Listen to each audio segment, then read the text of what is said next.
isipan ko'y gulong-gulo. Nagtatanong kung susundan ko siya, dahil ang puso ko ay nabihag nga. Alam mo bang minamahal ko siya, at tunay ang aking nadarama. Kahit ako'y nagmumukhang tanga, ay ayos lang basta kasama siya.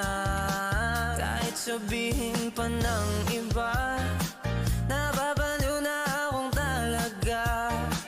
Kahit merong ibang nagcha-cha-cha, nagrurumba, nagsasalsa. Pwedeng sabihin nyo to sa kanya, ang puso ko'y nahihirapan na. Ano pa bang pwede kong gawin na